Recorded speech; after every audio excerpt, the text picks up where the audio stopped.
guys, it's Gadget Pendragon here, and I am so sorry the intro did not go because I'm working on the free service for StreamYard. And as you can tell by the title, we're having an evening with, and he's going to kill me on his name, Jonathon, if I say it right, Glickman, a young director from the UK, but he has a surprise for us. He might be saving us from the wilderness years. So let me bring him on, and hopefully, why is it? There we go. There we go.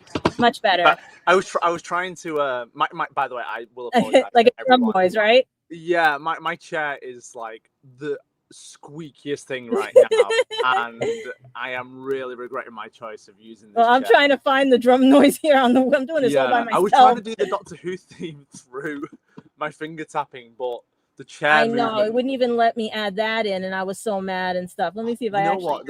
But this is just another reason for us to do this again sometime. Yep. And I mean, I'm saying that there. It's like I'm not trying to get out of this already. I'm just saying. No. It's like, we've been speaking for probably about 20 minutes prior to this. Yeah. We've just established very quickly that we need to have further conversations. We really even do. If it's not about what the surprise is, because like I said, we have these heartbeats. I mean, and there's if you stuff speed going it up, on. It might be like a Time Lord. I know. That's what I was trying to figure out and everything. There's even the drum rolls. That's the one we were looking for. That's when the Time Lord's having a heart attack. Yes. like shutting down.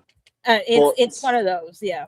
I appreciate you bringing me on, and also Gadget, you didn't mention once during the time I was speaking so far. I've got Doctor Who on in the background. Yeah, I know. I'm hoping it because I want people to understand it's going to. Yeah, that's what I'm saying. Well, no, because look what I got back there. I got the squishy. This is squishy.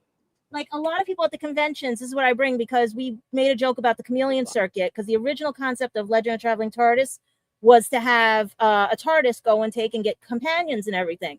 So Christian would have the metal one. I have the squishy one. We had another person that had like a little one and everything.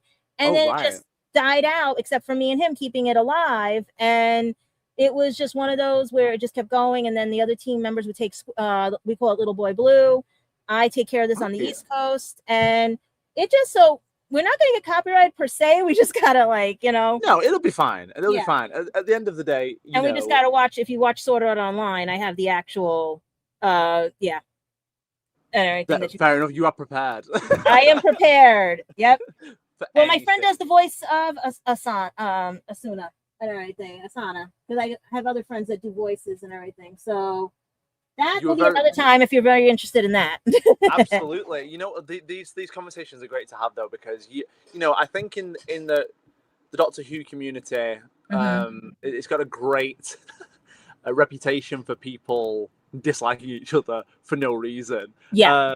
We talk about things like, I think this really primarily started, and by the way, I'm just going to ramble on, like we did speak. No, I just want them to get to know you, like introduce yourself and everything. Tell them what you do. No, you don't want that. Well, I did like some of the stuff you started with, like Batman and Star Wars, and yes. So basically, to cut a long story short, just do short. Yeah. I'm coming up to the age of 30 now. I'm 28, so I'm a young chap, but I'm an old chap at the same time. You have an old soul. I am definitely an old soul, and when it comes to directing, I started off very young. I think I was 17. I may have been young. I'm 99% sure I was 17. So I started in college. Hello, guys. By the way, I'm watching. There's a chat going on. Yeah, I know. Hello. I'm trying to pull it up right now because it just notified me there's 2 comments. Yes. Hello, everyone. Hope you're doing okay. Hi, guys. So basically, I'm Jonathon, by the way, guys. And I'm Gadget, and we have here somebody called AtwellAD3881 saying hello. We also here we go. This is a great. Someone's asking the question already. Yeah, I know. I couldn't believe that one. I'm like, because we have hi chat person turquoise waving speech Classy. Who's our question? It's from a man named Kenny. I believe Kenny Conroy. I could be wrong, but I just want to double check that. I want to make sure I get pronouns right and things like that. Oh, yeah, that's another thing too. I always wanted to ask, like, since I'm getting new to this, because I have a lot of people that I do want to bring onto my show and everything, and now with the pronouns and stuff, what are you have to be very he, him, yeah. I'm she, her, human. I don't know if I am human. Well, remember, we got to watch our DNA because they've been disappearing. Let's keep that quite ominous. Yeah, we don't know. So just really quickly before I delve into answer this, because yes. I know a lot of people I saw on your Instagram and everybody was also asking about the So Kenny is basically asking why some people haven't heard back from emails yet, and I want to assure Kenny that everyone will get an email back. So to cut a long story short, there are 40 emails left to respond to out of the 550. So I think we're doing pretty well in terms of ratio of how many we've responded to so far. And one thing that I really want to make sure that I'm doing for everyone, and I mean everyone, no matter if they're a professional actor, if they're an actor just starting out, I want to make sure that everyone's got a personalized response. I don't want to send out a copy and paste template because people deserve that personability, you know? And I just want to assure Kenny that everyone will get responded to. I was hoping to do it today. I'll be completely honest. I was having a clear out and time got away with me. And I started at 9 o'clock in the morning and I finished at 4 o'clock. So as soon as I saw if you see what's behind here, don't worry. Mine was all bricks and things like that. So it was really heavy stuff as well. So I am. And you got the UK heat right now too. I'm sunburned. I don't know if you 1 second. See if you can see my Oh God. That just happened today and it's not even. What is the temperature there? It's only been 23 degrees Celsius today. So that's about 80 or Fahrenheit? Because I know this. It's like they say double it and then add something else, don't they? I can't. Yeah, something like that and everything. But it's weird because I've been to. I'll say this really quickly. I've been to America once. I've been to New York once. I love it. I cannot. My father. I got my dad stuck on the New York bug, and he's been like 6 times. So what part of New York did you go?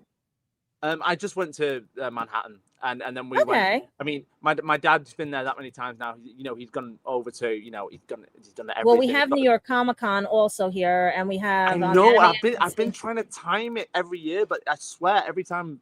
Well, this year I think it's after Columbus Day. I think in October. Yeah, I think it's. But I do like that it's later because the San Diego one being in July always messes me up because it's right in the middle of the year. It's a really awkward time, like business-wise, and I just never had the chance to go. So I'm hoping with the New York one that I can get there. But if not, I am 99% sure I will be in New York next year. Okay, maybe we can figure out something by that time. Maybe all my books will be published and all the artists will be. Maybe I will be the showrunner of Doctor Who. That's another thing. Like everyone's trying to figure out what is the surprise, and everyone's a little bit confused about the emails. Like I'm trying to see the chats right here too. Let's see, personal. Let's see this one. This one says the personalized response are incredibly appreciated, especially. Yeah, because like when I was acting too, I liked when somebody actually responded to me and didn't have me wait like a ton of times. You know what I mean? At least they let you know, you know? Absolutely. And I will just say this to everyone.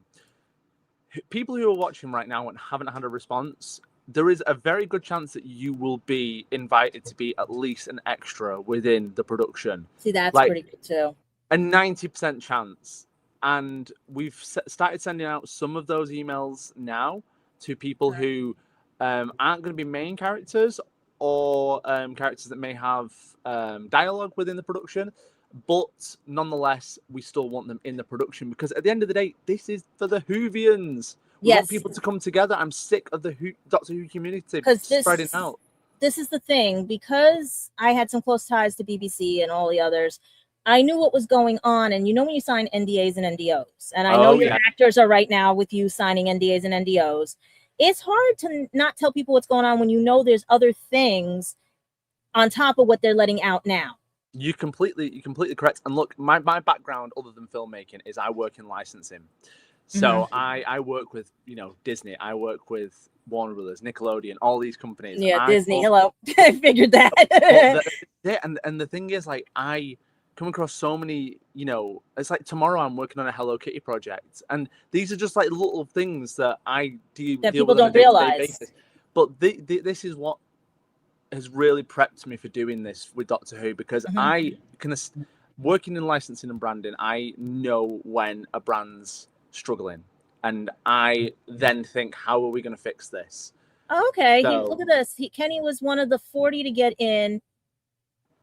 Aspirant. Okay.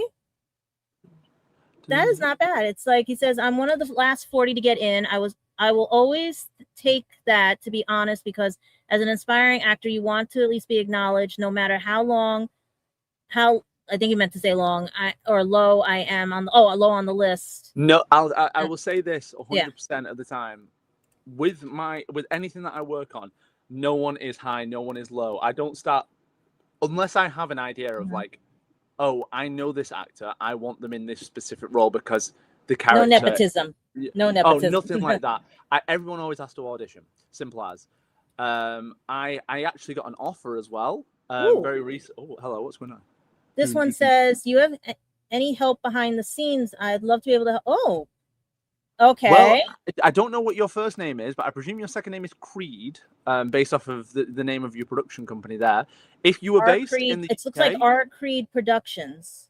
If you're based in the UK, fire me over an Instagram message. Let me see if I think I have your Instagram up here. Let me see if I get to that. I think it's just Jonathon Glickman. It has blown up in the last I am so sorry about that. No, I appreciate it, but it's just like I came on after an hour of I was responding to a few actors' emails today, and unfortunately today was one of those days where I had to basically state to people that they didn't get the role of Koa, but I wanted to make sure that they were offered maybe additional roles within the production based off of their auditions. That up for one more second for you.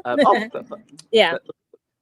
I know. That's why I'm leaving. I don't shorten it like some people do. I will leave this thing up because I know what it's like when you're starting out and nobody knows who you are, or they know you by one name or they know you by another name. So it's like when you're in the industry, it's so hard because like with me 20 years ago, my voice acting friends, me being an actress with Law and Order, everything and stuff like that, they knew me by my original name. And then when I got sort of famous and everything, they said, you got to get a stage name. And then here comes equity comes in. Oh my God. Right. Everything. Oh. And then that's when the stage name came and everyone liked that better because they said, what nickname did you have in high school? And that was my nickname because of Rescue Rangers. And I love that. I got named after her. The guys, I was the only girl in electronics class. So the guys, because they had to be, when they have to offer it because boys only do electronics, girls do cooking. They had to offer and everything, and I was always keen on, but that's more look, I when we have GCSEs over here, which are kind of like your guys' final high school exams, and I did electronics with that. I absolutely loved it, and I still use a lot of electronics to this day. So it helps. It does. It really does, and I know there's lots of jobs that I will do at home. Now this is your YouTube, right? No. Oh wait, actually. That might be the old handle, but it should be Infinite Potential Films. Yeah, because every time I kept looking for Infinite Potential, it didn't come up. It came to this one. Let me just double check, see if I can do this. Because basically, that was the original. That off. That was the original. Yeah, hide that. Because that kept coming. Because when I went to IMBD to check you out, that came up. You know what it is? If you try, actually, I think I can send you a link on our chat. Yeah, let's see if you can send it, because then I'll just put it into the of names, private chat, and I'll put it up. If we want to go through names, someone asked me yesterday and said, have you always been a fan of Doctor Who? And what they fail to realize is this is how deep of a fan of Doctor Who I am. Sorry, I'm like an old man here. I cannot find No, take your time and everything. Like I said, I'm watching the clock. It will cut us off if we go too far, and stuff like that. No, I'm just laughing because it's like trying to research you. There is very limited, like with me, when you try to research me and stuff. And then they ask you, you have to pay for things. And I'm like, this thing about paying for things and all the other stuff that's going on. It's like, and then when I went looking for you, they confused you with another person here in the United States because of the way your name is spelled. Because how do you pronounce it? It is Jonathon, but my mum thought it was a good idea when I was born to spell it the way it is now, and it kind of haunts me because everybody spells it wrong, which is fine. It happens, but unfortunately for me, it makes it unique. That's one word. That is one word for it. Oh, is this it? Let's see. Let's see if you find it, and then send it in the private chat, and then I'll try to put it up for everybody. Yeah. So basically, talking about names really quickly. Is this private chat? It is. I know we've got a lot of comments coming in, and we will get to them, guys. We will, I swear. I know. I am so sorry, guys, because this is new to me. I usually have a producer, but right now we're doing this. It's crazy. This is how it's more Doctor fun Who to be. This is how TARDIS is. We don't have a script because this is how it should be. No AI, no this, no that. Yes. Just fun, you know? Absolutely. And just I am fun. 100% real. I swear I am not an AI avatar. But the name of the production company is called Infinite Potential Films. Now, we have 3 sides of the business, but I'll just explain that, and then we're going to go into what the surprise is and everything, because people are guessing what this is because they already know what it is. I've got lots of surprises coming. We've got an hour and 45 minutes to kill, and I have got several surprises, including... Just kill it as best you can. Including, I have next to me a partially... That's correct, right? That's perfect. That is it. We'll leave that while you're explaining. Yes. Okay. So basically, the name of the company is Infinite Potential Films, and this is a real company in the UK. And I actually had someone attacking me on TikTok the other day because they basically said, "Oh, you're a real company. You can't make Doctor Who. It's theft." And I'm like, "I'm not making any money off this. It's going out for free, and we're all doing this out of the money out of my pocket."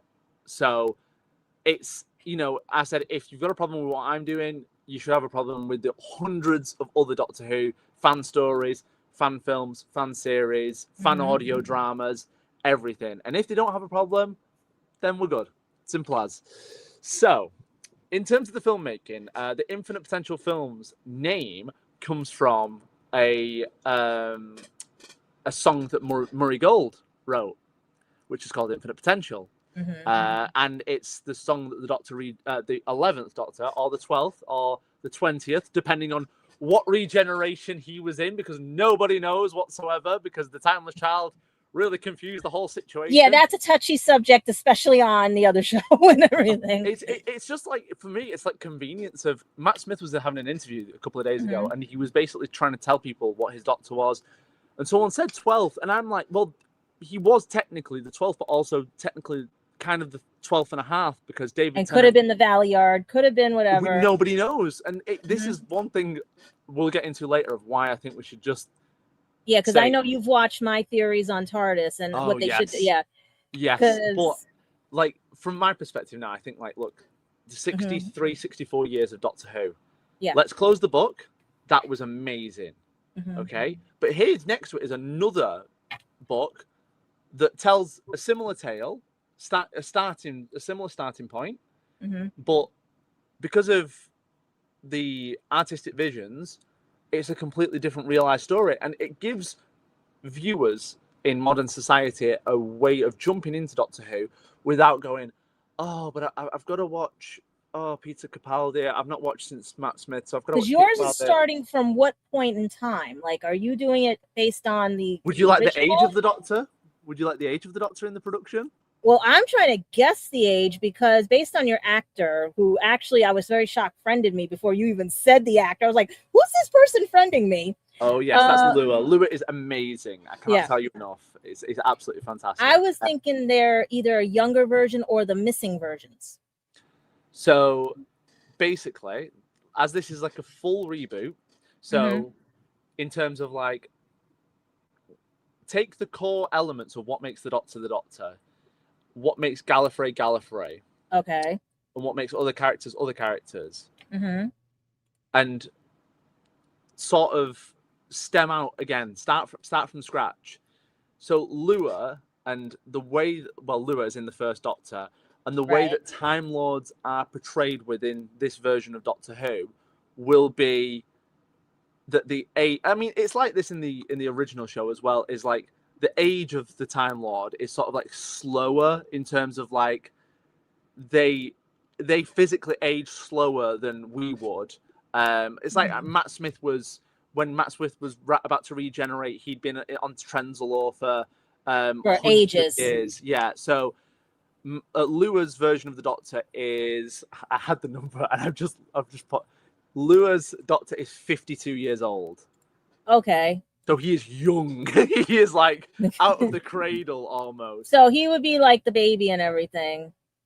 Oh, yeah. This one says, yes, it's River. We spoke a little bit before. That's our Creed Productions. So okay, that one, yeah, put that on your River. On that. And then you have this one saying, oh, good phase of Good to know we all grew that phase of awful social media. Yes. Oh my God. The naming, yeah. So I'll be completely honest. That was basically my high school version. Yeah, this was they were guessing a Time Academy days. Now that would have been interesting. So people have been asking me, and people keep, rightly assuming that I will be taking all the elements of what made Doctor Who, and bringing that on board. It's not the case. So, for example, Gallifrey isn't just run by one person.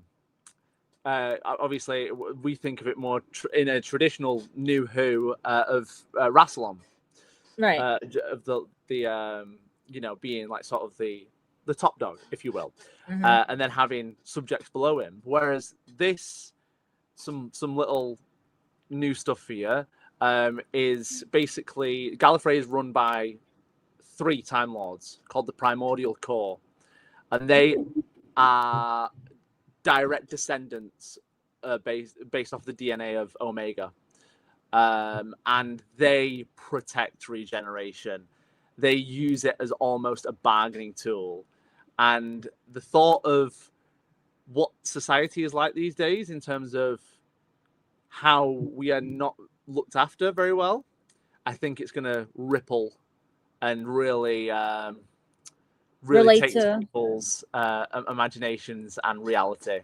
Okay. So the Doctor is not pre-Time Academy. I understand why people may think that based off of his age. The Doctor, similar to in the David Tennant introduced the untempered schism and things like that. Was it the untempered schism? I'm wondering because Sci-Fi here messed up Doctor Who here. So David Tennant's Doctor, as a child, him and the Master had to look into. Was it the untempered schism? I can't remember. It was that vortex type thing. That's where you heard the drums and everything. Yes. Yeah.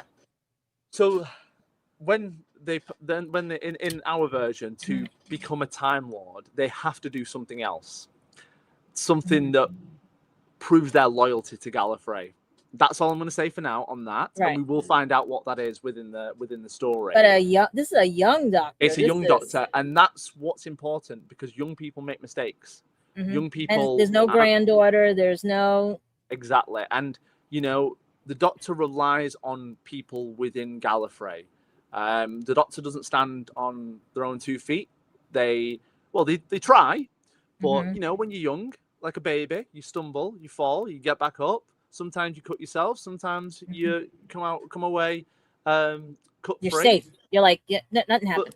But sometimes really bad stuff happens, and when we meet the Doctor's very full of themselves, as you would be. Time Lords, the top of society within Gallifrey, the top of society within the universe. Before they mellowed out.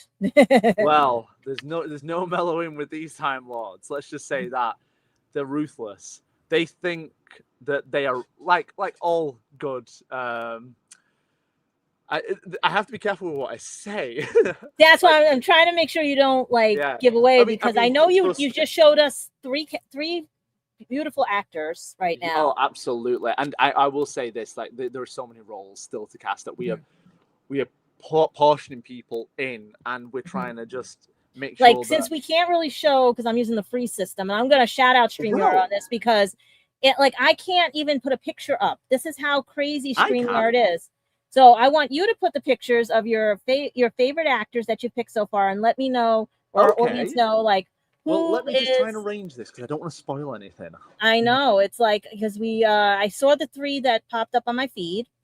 Absolutely. And I would love you to describe, because we already described the Doctor. And then you have your Rassilon threw me. Because I was not thinking that. Well, I'm glad, though, because I want to turn these things on the head. Yeah, because everyone keeps forgetting a Time Lord is not a human, per se, of the 8th movie, or the 8th Doctor, or whatever it is, and everything. He's not half human. We're not sure, but we're not also, because the Timeless Child and all the other stuff and everything. Oh, I was right. Gadget, I was right. Someone said I was right with the untempered schism. Okay. That's good to know that my memory Yeah. is not a sieve. Because here, like I said, here in the United States, when Sci-Fi ran it and everything, they were editing these things like crazy on Doctor Who because of commercials. Really? Yeah, we had commercials in between. I know you guys don't have commercials during it, right? Or now do you have? No, we do good with not having them. Like, as you can see, Doctor Who is playing behind me, but I am covering it up. Yeah. It's an old Doctor Who anyway. Yeah, they won't probably get us, but it helps with the theme of what today is and everything. Absolutely. I was originally going to put some stuff on there, and I was like, no, I don't want to accidentally like leave a slide running and not realize that I spoiled something huge. Yeah, because you don't want because you said by Christmas you're hoping, right? Or anything for this? Christmas will be the first episode, and where are they going to find it? Because that's where I was trying to figure out if it's YouTube. They're going to find it on our Infinite Potential Films YouTube channel, which you can see there. And just before we go into showcasing some of the stuff, I want to give people a huge sort of thank you. Anyone who is going to be part of the production who is based in the UK or will be able to be in the UK, they will be invited to an exclusive premiere that we're going to have for the first episode. I wish I could. Well, you never know. You never know. Christmas is a long time away. We don't know. Yeah, because right now with the job markets and everything, I've been looking for a year. And I'm hoping that this is the next step to bring in everything. Well, because everybody here, like, I mean, there's people looking for work. So I'm like, if they want to work with you, you're still looking a little bit, right? You need extras. You need not just extras. Like, if in all seriousness, like, I will go into this a bit further later, but I'm very lucky in the sense that I run my own production company. So I have capabilities of who to bring in, like in terms of behind the scenes, like who do I work with on a commercial set that I know is fast, can get the job done well, and we can produce results quickly and cheaply. Whenever I'm talking to a client, I always have to use I never say the word cheap because it's the worst thing efficient. Ever. I always say that, and I will say this for the audience watching, that Doctor Who is not going to be cheap. It's going to be economically efficient, okay? And that is how we're going to build it. Which, you know, like I said, I'll get into a bit further down the line. But in terms of the background for Infinite Potential Films, obviously the name, like I said, Infinite Potential comes from the Murray Gold song, which he wrote, which is it's a variation of what Matt Smith regenerates into Peter Capaldi from. Right. And every time that regeneration has me in tears. But from there, we have developed films and series over the years, and every single project gets bigger, whether it's in scale of the production, whether it's in runtime, whether it's in views, likes.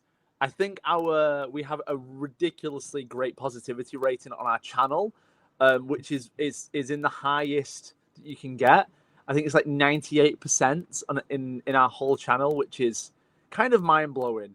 So if I go to my audience here, let me just check. I'm very curious to know now. Yeah, I'm posting to Facebook right now, and I'm posting to try to get everybody to see this. Well, I hope they do. Because right now we have 7, 8 watching. We have people leaving comments. And like I said, this is my channel that I had to start a second channel for all this and TARDIS. And I'm like trying to build it back up. And I'm hoping this also builds you up, because from what I'm seeing, this is going to be something to help calm everybody, because you see how bad everybody is during the wilderness years. People are freaking out. Yes. It's happened before, though.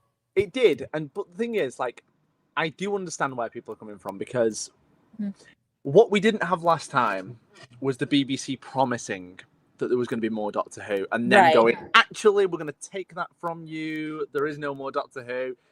It's kind of just like, it was so disheartening, because people have been waiting since that massive cliffhanger, and people wanted an answer. And I think it's fair. Like, you know, you cannot. What I personally think happened, and I completely understand how this happened.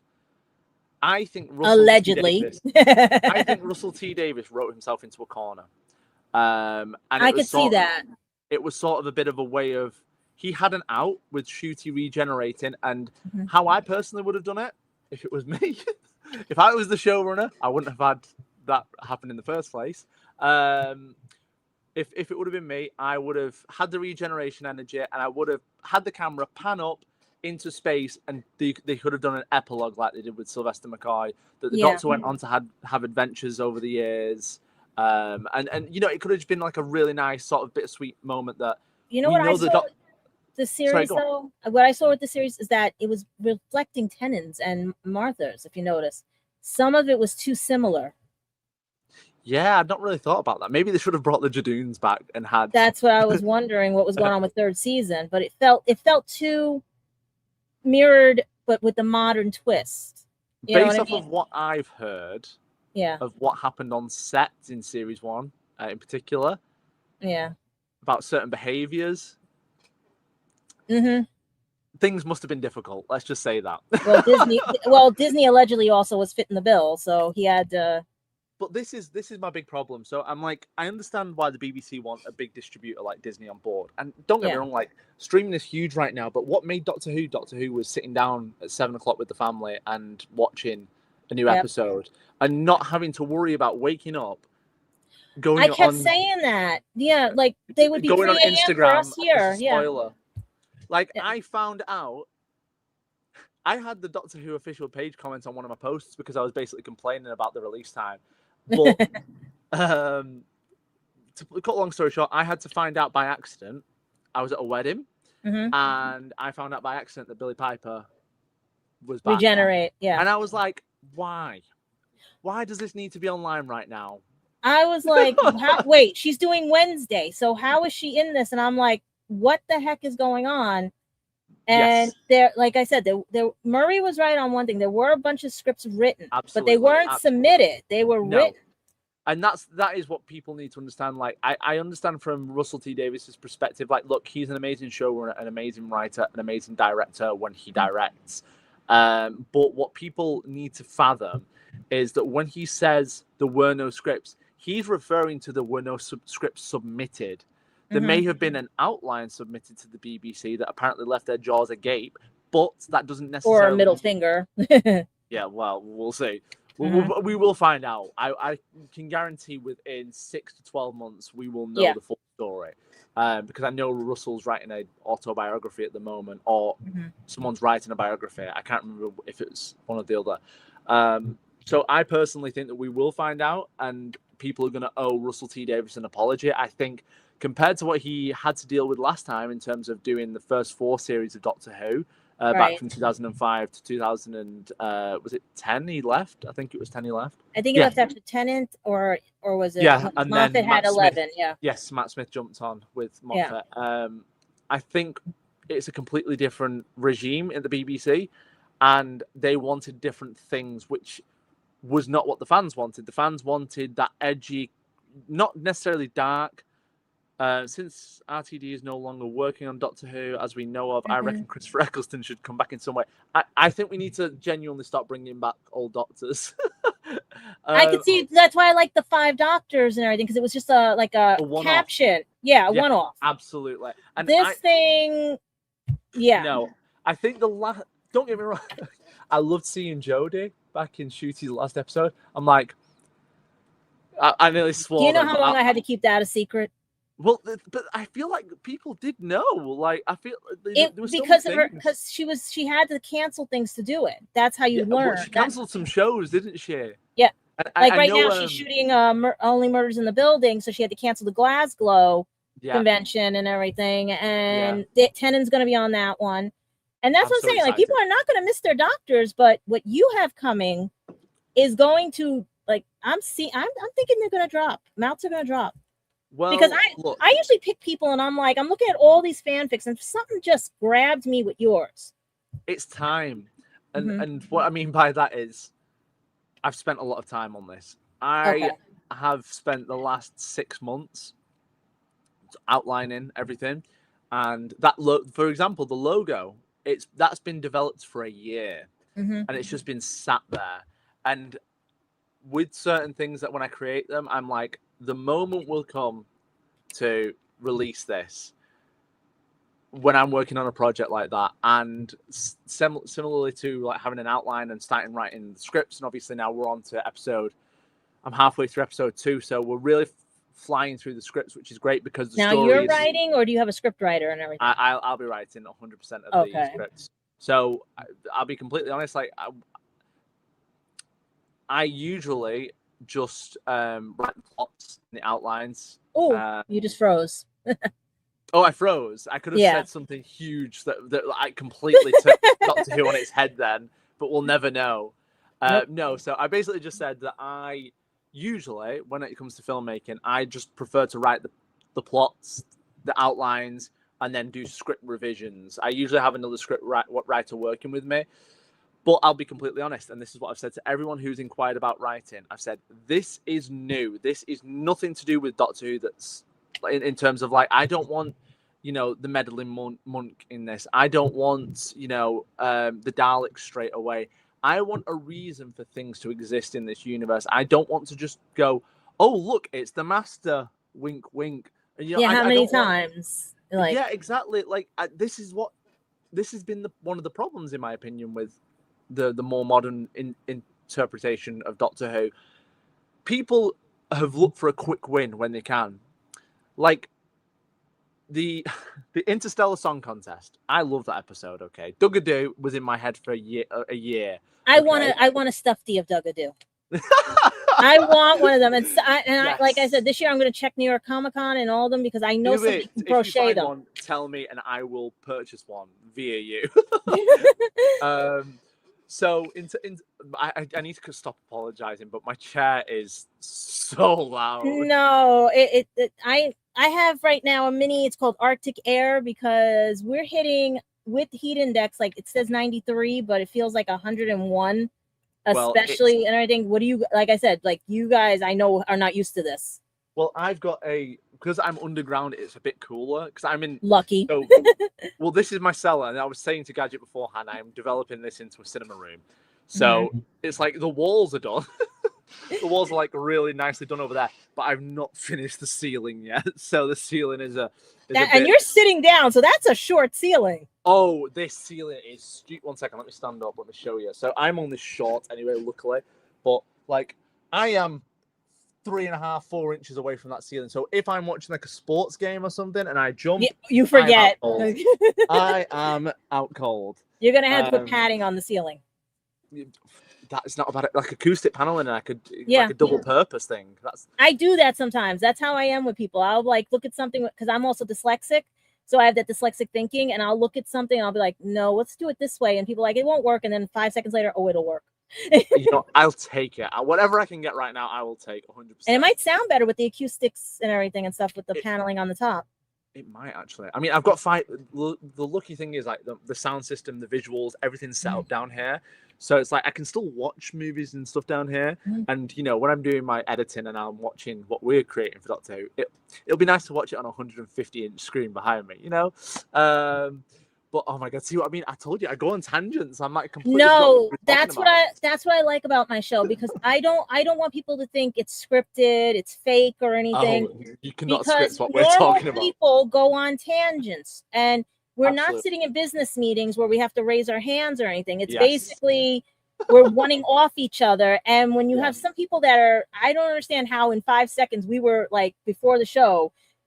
It was almost like we knew each other. Oh, that's absolutely. Like the best rapport. That gives you people like to want to come in and see the show, want to come in and talk with people. That back and forth, it's like a game of tennis. That's why I said if you want to come on just for stupid episodes or stupid whatever, definitely. Or if I'm bored one day, like if you just want to talk about something, I'll pop the thing on and stuff and everything. I'm always up for a conversation, especially when it's with someone who's genuinely interested in talking properly. It's well, you have a press what? You said you're Manchester, yes. Which we just heard England won their match and everything. Just by the skin of our teeth. I know, but we did. And I was also dealing with Blue Lock, USA, and Ireland. Oh so. Yes, you guys are playing later at 1 o'clock in the morning our time, which on your side. I think they're playing 8 o'clock tonight. I think they're playing 8 tonight or something. So you're 5 hours. Yeah, that would be about 3 o'clock. And oh, wait, no. Wait. No, yeah, 13. 8 o'clock your time. 8 o'clock your time. Yeah. So 5 hours would be 1 o'clock, right? Or no? Yes, yeah, it's 1 1 o'clock our time. Because I'm still learning military, because even though Dad was military, I never got taught military time. I'm awful with times. Like East Coast, I'm great, and obviously West Coast is 8 hours for us, so it's not bad. And then I have certain customers like that are in Europe and going to like almost like Hong Kong, China, and I'm like, there's like 20 time zones. I don't know what. I just send emails and hope that I get a response. It's just that's why I didn't rush you. I didn't whatever. You're like, give me 15 minutes. I'm like, go ahead, because that's the thing about social media. They forgot it was for fun. Exactly. It was to promote things. It was to, you didn't make money off of it, and you got to meet a lot of cool friends. Definitely. And this is the thing that, like, I don't want, whenever it comes to, I know that if the Doctor Who series goes great, I'm going to be asked to be on a lot of shows and podcasts. Right. And you can say you started here. Well, not only that, but I'm like, this sets the bar, because I'm like, if someone comes on and they go, and I can just see them holding something like, so Jonathan, what did you think of the finale of your Doctor Who? I'm like, talk to me like a human being. Like, yeah, I hate that. When I was being interviewed for things, I hated that. It's infuriating, because it's like, you don't feel like they're engaged. No, they're just there to work, and they're bored. Yeah, exactly. Like, we're rambling right now, but we're also talking about the show. We're talking about it because you can't really tell anything yet, because it's not out yet, and especially when it's out, you know what I mean? I know you're gonna be coming back here like crazy.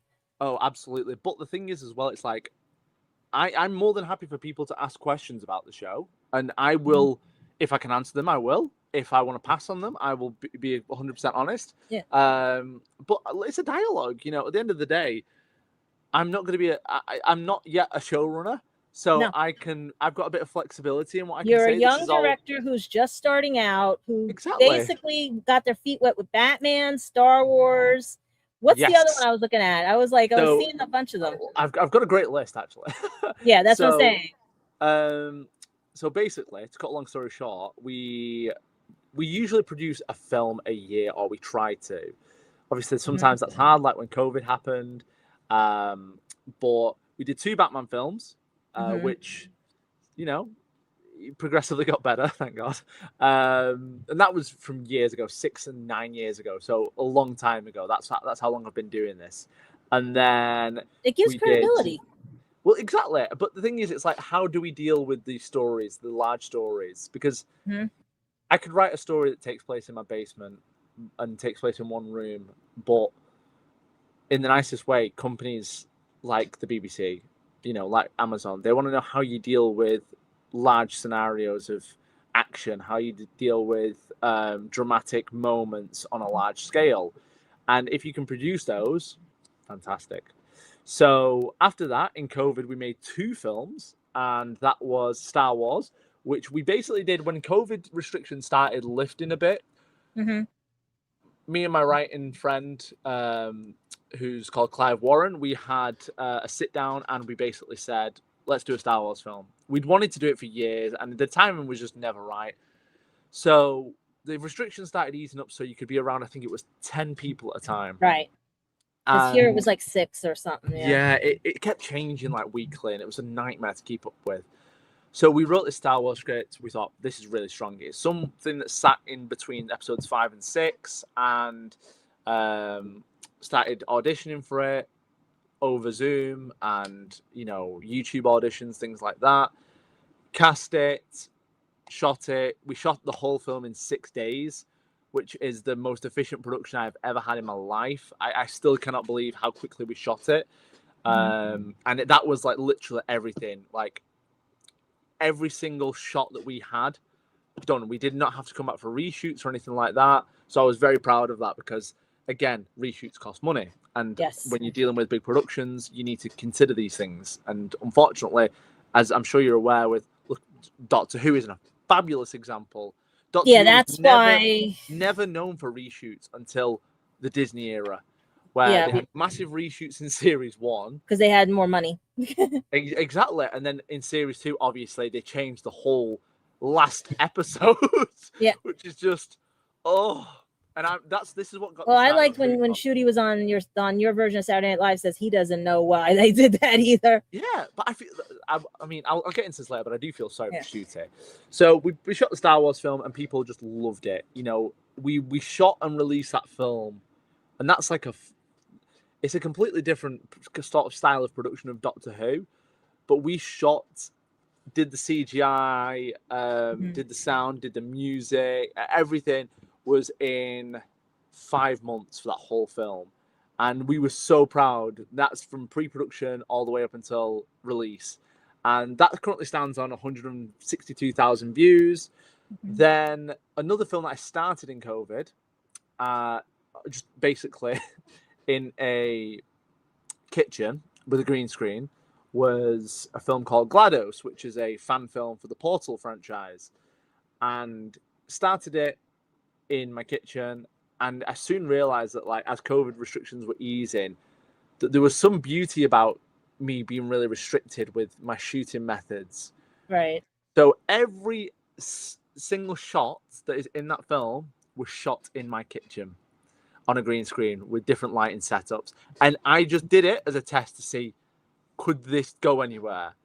And to put that in perspective now, that film currently has we got a 33,000 likes on YouTube, 615,000 views, and a 99% positivity rating. So it worked.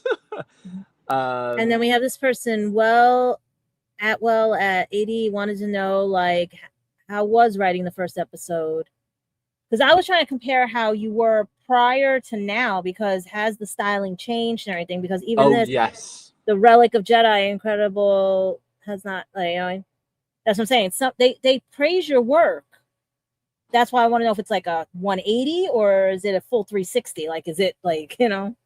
The best way I can describe it is what I have restrictions with other fan sort of related stuff that I've done in the past, in the sense of I'm going off of material that already exists and trying to fit into a universe. Okay. Whereas this, I am taking the core elements that make Doctor Who and just starting again.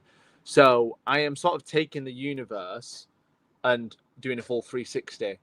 And the way I like to think about it is, look, in reality, the probability of a multiverse is very, very high. Yeah.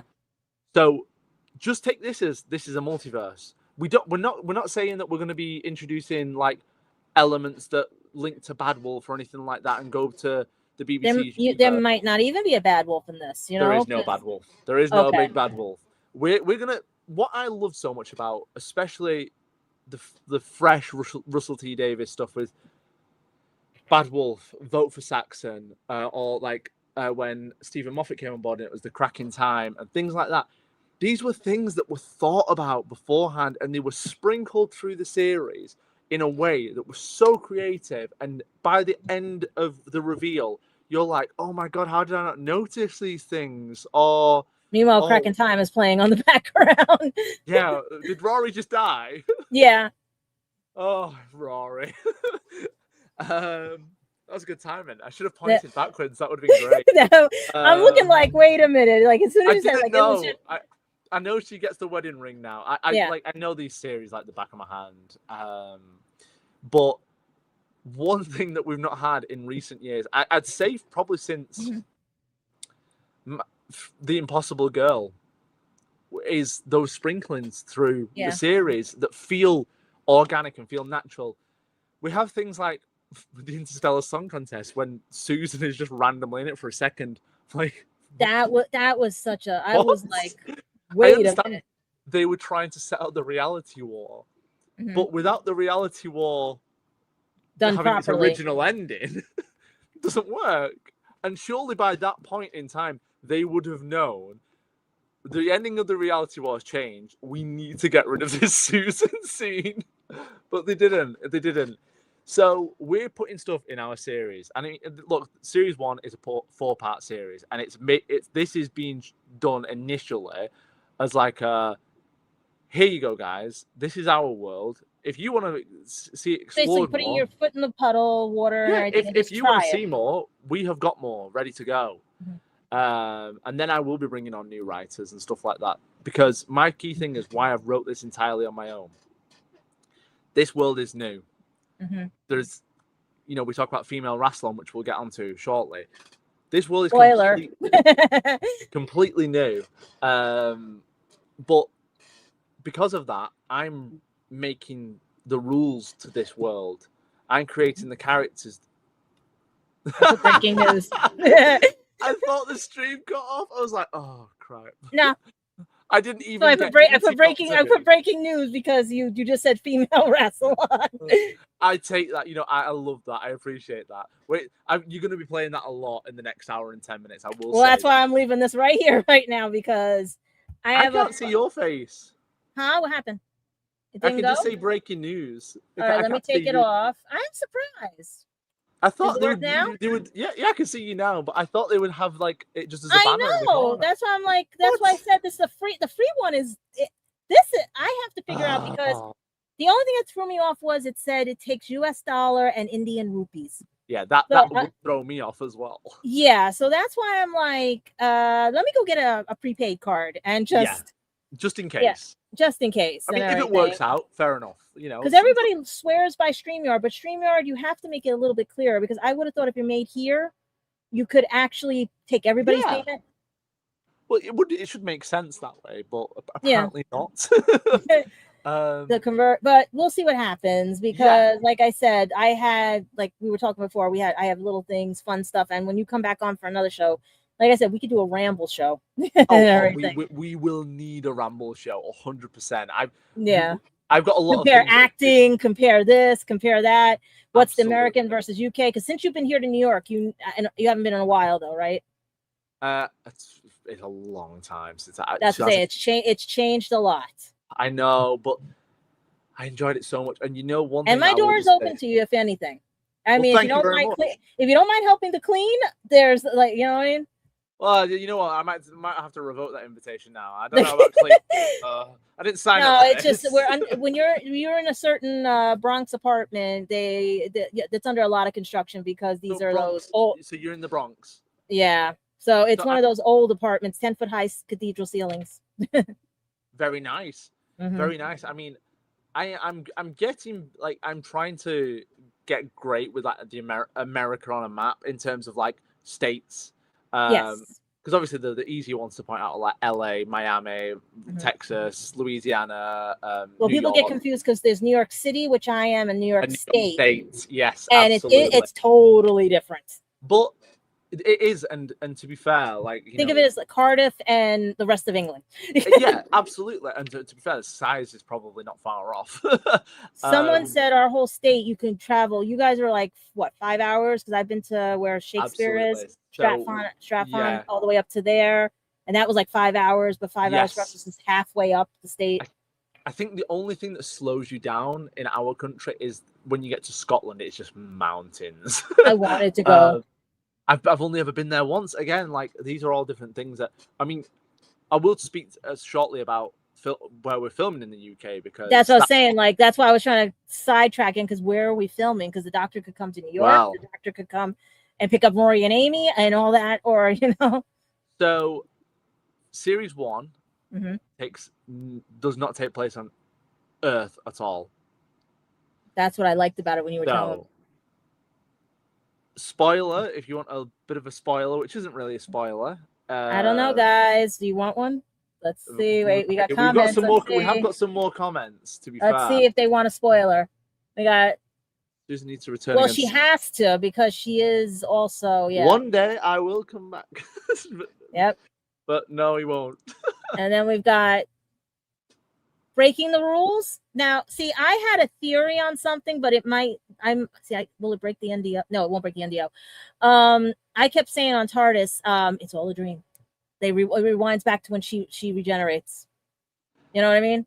That whole Disney does not exist. Get it? It was just the toy makers. I like that. But my only concern is like, great, thanks Disney. You've just wasted like 6 years of my life. Well, we have to explain the Baker's role in what was it? Exactly. Or the boss, as the curator. You know. lol, Everyone's like, means oh, okay. So they do want spoilers. Okay. So for series 1 and maybe beyond, the TARDIS will not be a blue box. Are you going cylinder like it's original? It's going to be its original cylinder, and where it lands, it will. That's dyslexic camouflage. thinking. And the camouflage does play a huge role into the story. This chameleon circuit is actually working. It is, yes, because we can span onto things now actually, because certain things will naturally flow from this. So let me see if I can share my screen. Yeah. Share my screen. Share screen is easiest with 2 monitors. Well, I don't have 2 monitors right now.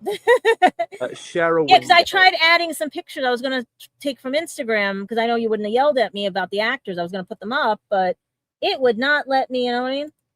So wait, look at somebody's happy. A working community. Well, okay. So oh my god, I've messed this up royally. Bear with me. Your browser. Take your time. Take it. No, it's not. No, it's not. It's fine. 1 second. I know the browsers have been messing up like crazy. I feel like such an old man because I'm like, I don't know what I'm doing right now. I'm barely winging it on this. Like I said, I'm barely like. We'll get there one way or another. Share a window. Okay. That's why I'm like, let the first show be the fun show. You know, like let it. Absolutely, every show could be like this. Okay, yeah. So can you? We will see the Roman pillar. Ooh. So can and you see? Oh, look at this. Anything. Fun fact: my stage name comes from Doctor Who. Okay. So Gadget. Let me see if I can add this to stage. Oh, there we go. Fabulous! Look at that. It works. With see, it works when you. Window. There we go. So, Ingrid. Mm-hmm. Ingrid's a new character, and Ingrid. I'm gonna try and say this all without spoiling anything further. Right. Ingrid is a member of. Was formerly a Time Lord. And Time Lady. Time Lady. Yes. Sorry. Maybe she was. Maybe she was a Time Lord at one point. We don't know. Not yet. Because everyone keeps forgetting that a Gallifreyan can go either way. Either way, absolutely. I always thought it'd be cool to see a Gallifreyan turn into like an actual alien, like because in reality that should work. Well, no? Romana did do that. Remember? Yeah. So you never know. You never know. Some thought for food down the line. Could be a secret agent. You never know. Yes, you never know. Mm-hmm. So Ingrid is basically a character whose intelligence was very valuable to Gallifrey. And in their past, they did something that the Primordial Core, which Rassilon is a member of, did not like. And because of that, she has been sort of shoved to one side as almost like a head technician.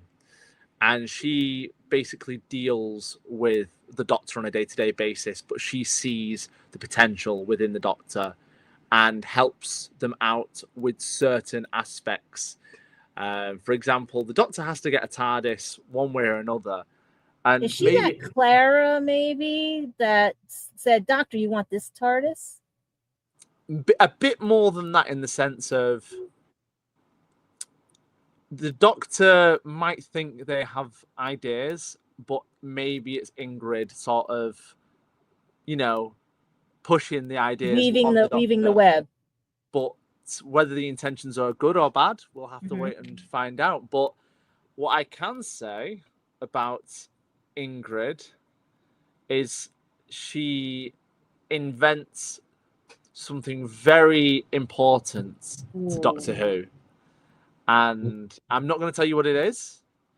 No, we want that. That's going to be for another show or a surprise. That will be for another show, because I can't say much right now because I don't want to spoil the moment.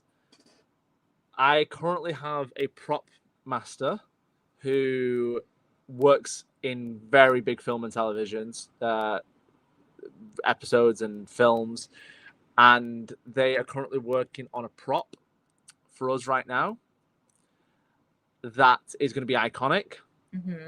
It's going to be unique, and it's going to make sense.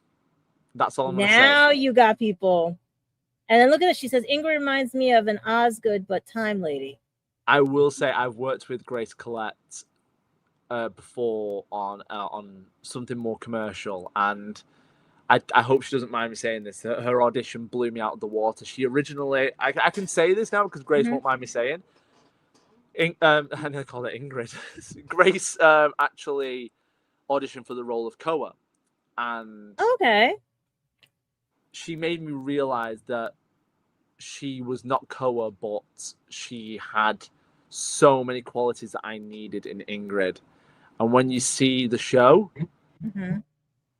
and you see what Ingrid's intentions are, I think people are going to realize she's going to be a fan favorite. And we're seeing her right off the bat on the first episode, or she comes later in?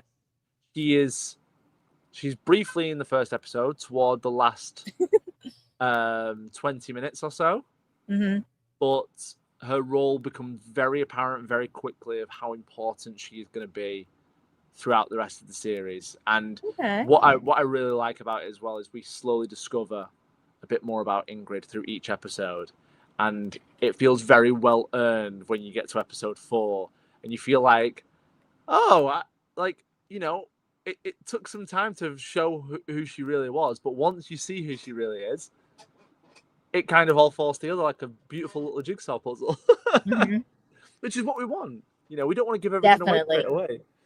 So let me just see if I can cancel this one, and we'll go on to another character. Yeah, because I was like, this is getting cool watching you promote these, and it's like, okay, what is their backstory? Oh, well, this is the thing. I'm like, we're gonna have some interviews at some point with the cast and crew they're more than welcome to come on too. I would love that. I think that they would. Like I said, it's like it allows me 6 people, so that means like you could bring one on at a time. That gives you more shows and everything. Gives you more exposure, more everything. It like makes it personal to them and stuff. Definitely. I mean, like, I will genuinely. I could talk here for hours. I'm not even joking. Yep. No, that's like I am. Because if you see my lives, like I've got one that went for like 2 hours one time. I got 140 people watching, and everyone's absolutely. But the thing is, as well, like people pop in and out, and we've just got to keep them entertained as best we can, and that's just by being us. Yeah. So. And we don't have no script means that whatever happens, and exactly. If I mess something up and spoil something huge, then I'm gonna regret that's like the fun. That's like those Disney things, those ride things, the spoilers or anything. People want the spoilers. They do. It's a different society with the way social media is right now. And I see it came up right now. Perfect. We've got another one, which is, and this is Koa you were talking about before. So, Koa thus far, and I will say thus far because obviously we still have a lot of casting to get through, so much, but it's so enjoyable, and I love talking to people about this. Koa has been the hardest role to cast, which you wouldn't think because obviously you've got to cast a doctor, right? But Koa is young, and when I mean young, I mean younger than the Doctor. She is part of the Gallifreyan army, and I can comfortably say this, a tiny bit of a spoiler, but not really a spoiler, more of a story thing. So she is provided with her first mission out of training, which is to retrieve the Doctor from active war. Now, I don't want to go too much further into I know that's why I'm saying something about your episodes and your series stood out. That's why I'm saying like this sounds like it's going to help the Wilderness Years. I think it will, and I think the change of pace will be great. It's what we need. We don't need, in the nicest way. I really love the serials of 1963 onwards. I think they're beautiful. Of having like a 5-6 part story. That just focuses on a handful of characters, and that's what we're going to do. Don't get me wrong. There are a lot of characters. Feed us spoiler. 1 second. Let me have a drink of Dr. Pepper, and I'll try and read it like Gollum. 1 second. Yeah, Oh, I've not done Gollum for years. 1 second. Full of spoilers. Sounded more like sounded a bit like a gremlin. That was close. You know, I'm not a voice actor. Let's just say that. But you did good. Thank you. I will take it. As I work with voice actors. Exactly. I mean, I'm blaming it on the microphone. I obviously need a better mic to sound so amazing. That's definitely the Omni. You need those. You need all the other fun stuff. I need some acoustic paneling. You know. So Koa is sent on this mission, and as I'm sure you can imagine, she is basically given a mission without the full detail of what is happening. So she's going into a scenario blind. And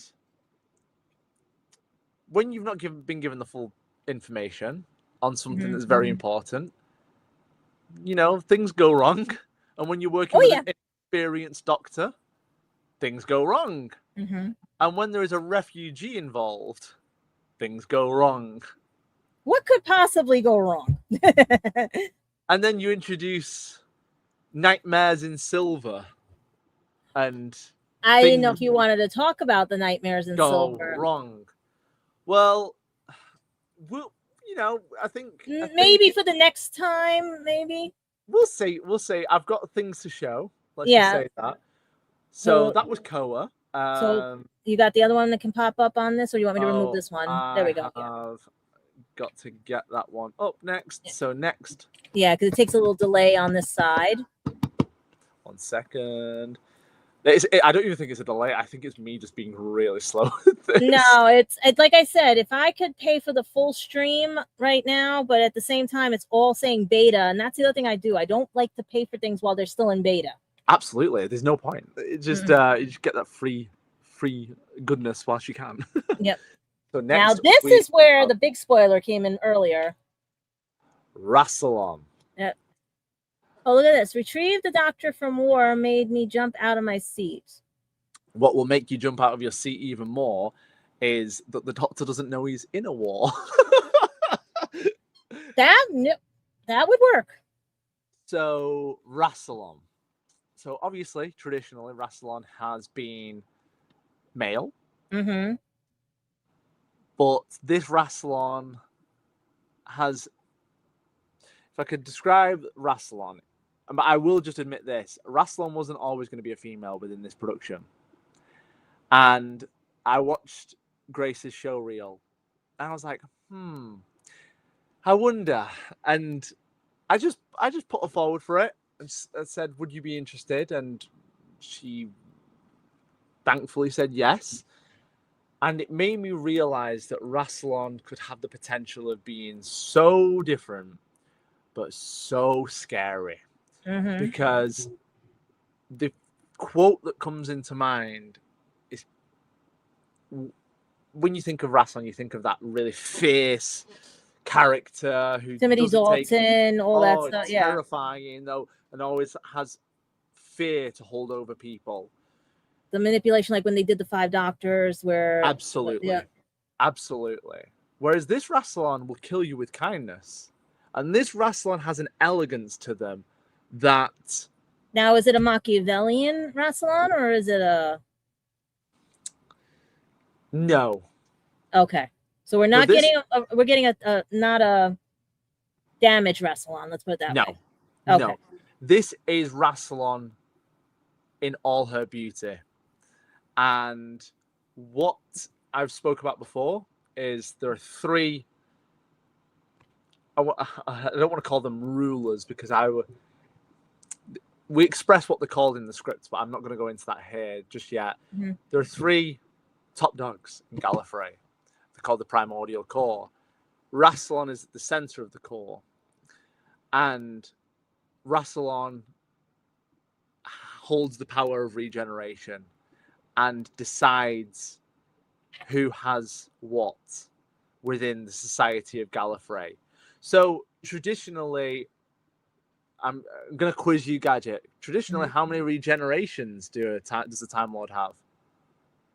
They're only supposed to have 11 or 12, depending on if you go by certain laws. Well, these days... Because if you go based on the 8th Doctor movie, the Master was already melted. Yes, exactly. Yeah, he went through all his regenerations. So with this, regeneration is a privilege. Mm-hmm. And regeneration has an order in society based on who is in what position within the Citadel of Gallifrey. And the people that are outside the Citadel have no regeneration. They have their life, and that is it. And regeneration being used as a privilege puts people in a very tricky position, because with a privilege, if something can be given, it can be taken away. Yes. And to have that fear constantly of maybe you've only got 7 regenerations, but you're in your 6th. What happens? You want to live and you want to have fun. How do you get extra regeneration? Maybe you've got to do some things that sort of sit under the rest of the society's radar, but you have to do them in a sneaky way to earn extra regeneration. But the having someone who has an elegance and a beauty to them makes so much sense. If you were going to be if you're going to hold the capability of granting regeneration, why would you not have all the beauty? Why would you not have youth? It makes no sense. Whereas the other 2 members of the Primordial Core are visibly much older, and we will be announcing the castings for those very, very soon. But to have that oxymoron of this young, elegant woman sat in the center of these 2 aging Time Lords is going to be a really good sort of shift between. And to know that Rassilon is going to be of an extremely old age, but be able to express such vibrancy and youth with also having a regal nature to them, because they realize that they are above in their perspective. We took a lot of inspiration, I'll be completely honest, for the Primordial Core and the society within Gallifrey from the Crown TV show. Because the idea of how monarchy is portrayed within that, and the levels to monarchy and the protocols that go into place are very interesting. And a society that considers themselves so advanced but has such awful judgment on how the universe perceives them, they would perceive that most of the society of Gallifrey would perceive themselves as this eagle species that are higher than everyone in the universe. But they may soon realize through a couple of incidents, or get knocked down a peg or 2. Maybe a bit more than a peg or 2. Maybe the hubris bites them in the backside. Let's just say that. Okay. And Gallifrey starts in one extreme and ends in another, but leaves room for more. Don't worry, guys. I am not going to destroy Gallifrey like every single showrunner has this weird obsession with doing. Because that's why I don't understand. I like the splitting of the atoms. I'll put it that way. That was just the worst. Like Tennant going, just pull, and I'm like, what? But another thing that really shocked me, and I remember being like, what? Was when the doctor said, we're sterile. I was like, since when? Because I still wonder if there is, because I mean, there is in an alternate universe a son, I think, right? Yes, right. I think that's the case, yeah. But then I was like, well, is Susan his grandchild from the future? And I'm like, well, no, because Susan would then know more about the Doctor's history and they'd know about the Daleks and stuff. It just doesn't make nothing makes sense. And then people had different names for granddaughter because they think Gallifrey doesn't say granddaughter meaning granddaughter and something else. And I'm like, just wrap it up so we know what's going on, and that can mean anything.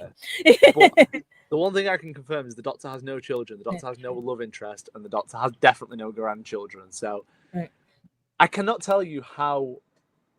Obviously, I've got the outline to every script, but episodes 1 and 2 are like really tied up right now. The way episode 4 ends is gonna please the whole of the whoniverse. And this is all at Christmas, or you're gonna do them weekly? So the first one will be out at Christmas, and then it'll be a weekly release after that. Okay. We're debating weekly or bi-weekly, only because we don't know if it's weekly, will it take away some of the impact of it feeling like a big event, or if it's bi-weekly, can we build up a bit more interest? But we'll see. Mm-hmm. Regardless, we're hoping people tune in for all 4 episodes, obviously. But anyway, like I said with Rassilon, very regal, very elegant, very terrifying. Okay? That's going to be interesting. And then last but not least, for now, in terms of the cast, I gotta say, Lua is the perfect choice for the Doctor. He is an absolute. That was just the perfect timing, right? That was amazing. That's just the perfect timing. Who was that? That was River. Thank you so much, River. 100%. Because I saw that in the corner of my eye, and I said, "He's timing it just right." Let me put that up. Almost like we scripted it, but we didn't. See, that's the thing. When it's not scripted, it ends up being scripted. Exactly, but in the nicest way possible. Mm-hmm. So, because it's the natural order of the universe. Oh, this one is the one with the sound. Let's turn that off. It's gonna be very... this one. I may or may not have a TARDIS. Well, I got one behind me. I have not got one yet. We got to get you one soon. I'm gonna have a real big TARDIS soon. Mm-hmm. It's gonna be fun. So, we're ready. Yes, absolutely. So, then last but certainly not least is Lua Greenwood as the Doctor. Now, Lua and I were talking prior to his audition, and we speak every day now, and we have for the last couple of weeks. Just the vision that we both have for Doctor Who is so cut and dry about how far we want this to go. And I truly see nothing but the Doctor in Lua. I cannot. Obviously, when I do an audition for an actor, I like to give them as little direction as possible, because I want to see what an actor thinks of what I have wrote on a page. You want their interpretation. Every actor is going to bring something different, no matter what. And every actor who did an audition for the Doctor brought something unique.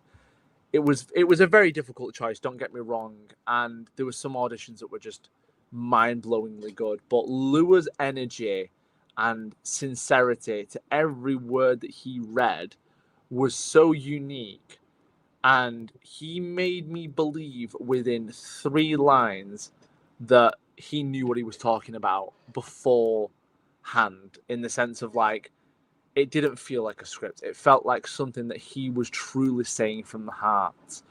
Now, don't get me wrong, I specifically, every single actor I am giving difficult scripts to. And some actors have struggled with it, but the reason I'm doing it, the only reason I'm doing it, is because in Doctor Who, there are a lot of random words, a lot of random species and things like that. And I need to know that they can roll off the tongue with an actor, and you can just roll with it and make it feel like, yeah, this is a thing. One piece that I always look back to, if you don't mind me saying, is one of my favourite pieces of cinema history ever, which is Rutger Hauer's speech in Blade Runner for Tears in Rain. And the famous lines are, "I've seen things you people wouldn't believe. Attack ships on fire off the shoulder of Orion. I watch sea beams glitter in the dark near Tannhauser Gate." Those lines, originally in the script, were a huge spewel of, like, a full page of just nothingness. And Rutger Hauer stopped and said, "This is the man's last moments. He wants you to understand that he has experienced life without having to express the words for it." And when Lua was reading the lines, I gave him some ridiculous things to say. I mean, if I want to jump into a few spoilery lines, yeah, one of the lines that I gave him was about a location called the Last Moon of Tamboza, which we'll learn more about in the show. But certain things he said, you believe that these things were real. And when you've got an actor who is as good as Lua, that can portray these words with such sincerity, you can't help but turn around and accept that he is the Doctor. And what made his audition 10 times better was... Oh, 1 second. This is not seeing this. That's what was... I was trying to make sure it was the correct one. It says, if the series goes well for series 1, could we see crossover with other Doctor? Didn't we mention that before about... I think I can't remember. I mean, to be fair, he may not have been here for that. But no. Oh, look, it's not because I don't want to collaborate with people. It's because I think what's ruined modern Doctor Who. I don't want to say ruined. It's not a ruined situation, but with the televised Doctor Who, they rely too much on fan service, and this isn't going to be that. This is going to be like, I want to create moments. I want to create monsters. I want to create things that people remember for the next generation. I don't want to be known as someone who developed ideas based off of another generation's work. The only reason we are starting with a familiar monster is because we want to turn around and say, here's what we can do with a basic idea of an old character and how we can modernize it with it still being terrifying, which we will go on to in a moment. Yeah, because when you spoiled me with that monster, I was like, how would that work? Because knowing the history of that monster, and then I was like, I gotta see where you're going with that plot twist. with the way that this is written, I will say this now. I'll give people advance warning. There are clues within episode 1 about the true nature of what is going on. I'm very curious to see if people will pick up on it, though, because again, things are written into the scripts with such a natural flow to them that you might skip over something, and then when you go back, you're like, "Oh my god, it was right there."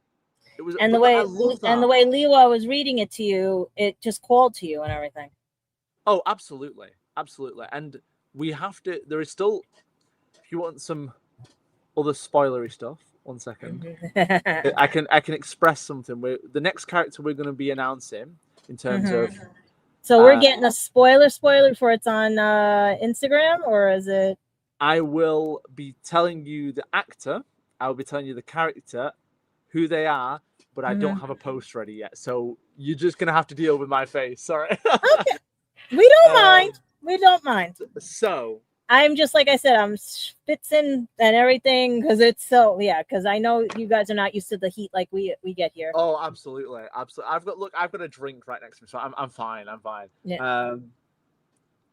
And no brand deals, and we're hiding Doctor Who and everything because the only good thing is that you have the BBC logo in the background so that they can't yell at us. It is a BBC property. Yeah. So we've got lots of casting coming up, as I'm sure you're aware. See, I was trying to wait. I was like hoping you would like spill all your casting, but I know you're doing it one by one until. Yes, and then we're going to announce like the full layout of the cast. And that's why I welcome them to come. Absolutely. Yeah. Genuinely, I think they would absolutely love it. And they're all such amazing people. So the next cast member we're going to be announcing tomorrow or Friday. We're just waiting for the... Wait, let's find the spoiler thing. Wait, we got to get this right. Because like I said, I'm doing this by myself, people, and I'm trying to figure out where the widgets are, where all the styles are, the media assets, you know. Keeping them on edge. Like, it's fine. It's like, this is what I love about unscripted, because it's like it cuts a break because we have no commercials, we have no nothing. Yeah. And I'm laughing at like where we have like the audience laughing, heartbeat, drum roll. That's the only drum roll we got. That's fine. It's something, you know. It's better than nothing. And then we got, that's the round of applause after people watch episode 1. Yes. Am I okay to reveal this now? As long as it's not going to upset the actor. No. And people are not going to be mad at you for spoiling this because, like I said, we're dealing with Let me just all breaking news. Yep, we're doing breaking news. Pretty much, I don't see this changing whatsoever. Because you're not changing anybody, right? This is the actual person that will be revealed tomorrow.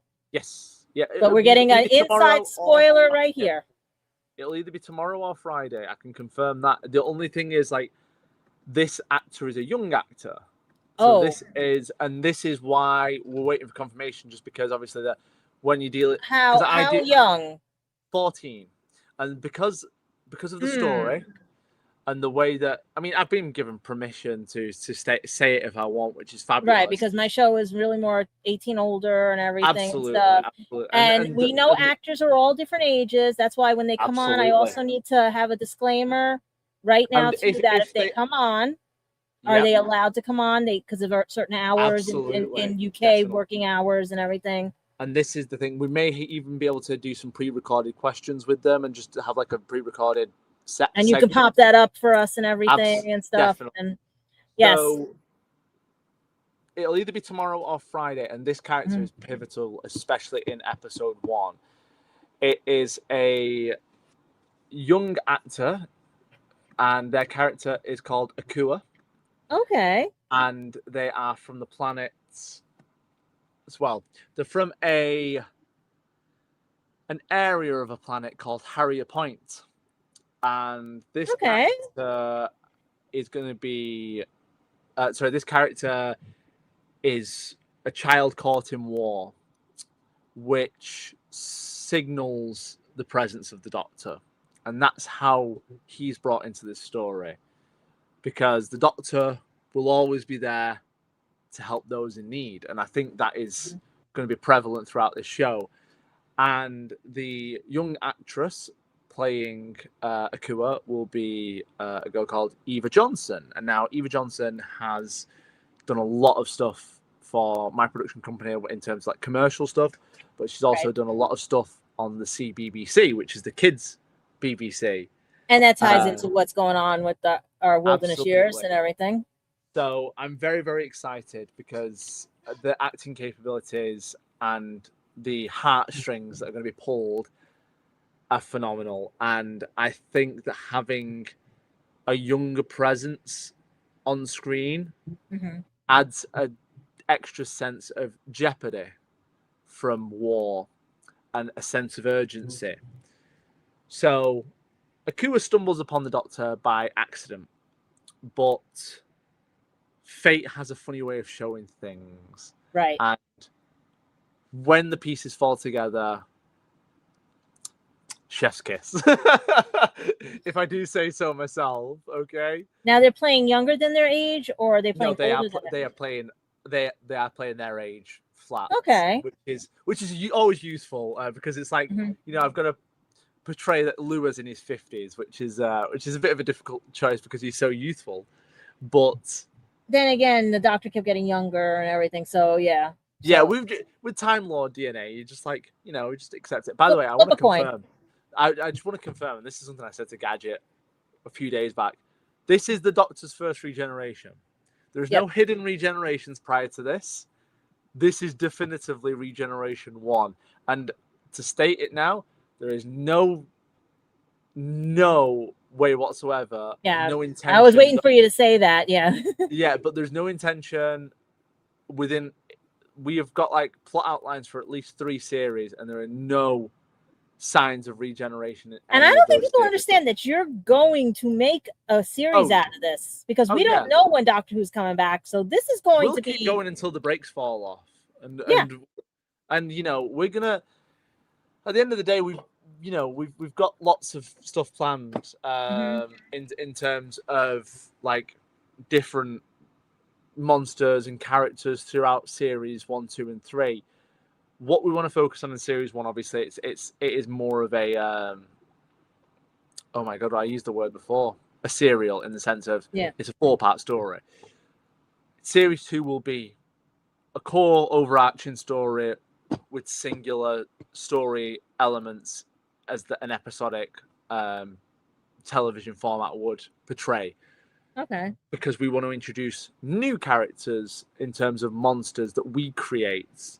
I was going to ask you that. Are you going to stick with old school, or are you going to design something else? Mainly new. There are probably 4 core classic villains that we're going to have at some point.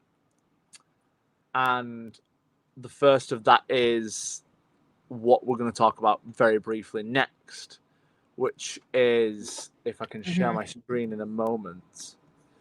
Now, what you're this about is going to be interesting. Here, this is a bit of a spoiler because no one's seen this yet. See, hold on, we got to do that again. We're gonna breaking news. The breaking news.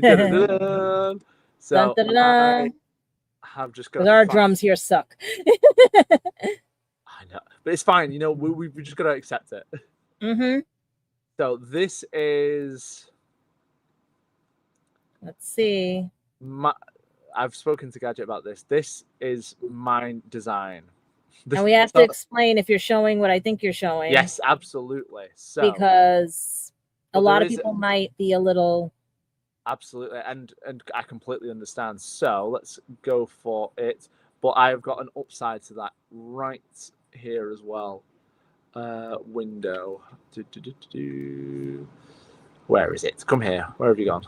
And we're at the 1 hour 30, so we're like doing well. We're doing well. We're doing well, yeah. Like that's what I'm saying. It's fun. All right. So please, before I show it, let people know why you use this form of technology. Absolutely. So basically, to cut a long story short, I designed this next character along with my 3D designer. So I created the base of the character in terms of the look. I drew it, mechanically drew it, and my 3D designer created the actual character in terms of bringing to life.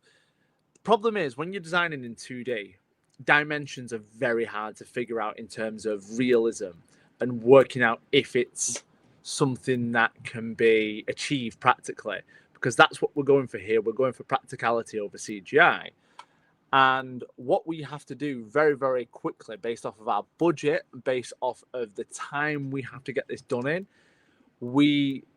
to check if designs are going to work, we quickly mock them up with 3D AI lighting. Now, I'm very much against AI, especially in film, television, and art.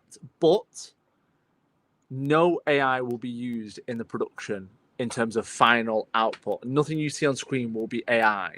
It will all be hand manufactured. So I think it's a good point to introduce what we're looking at here, knowing that this character has fully been designed by me and a 3D designer. So we're letting them know the image here is because we need this generated with a certain technology that is we're not using in the we're not going to use it in the production. It's just a visual aid the way it was originally intended for. Yeah, but I will just state as well, this isn't just AI. Like the base is, but this has had a lot of work done to it. Meaning the AI program decided it wanted to change things, and we said no, we want it to look like our design. so this is what you fought the AI with. Yeah, so it's sort of like a merge between the two. And like I said, this is literally a visual aid for us, knowing that this is going to look good in this kind of lighting. So I think we can show them, and then I've got a nice upside. And we'll just, like, again, we're saying we're not condoning because we're trying to use it in the format that it was originally intended for. Work in progress only. Right. Not final output.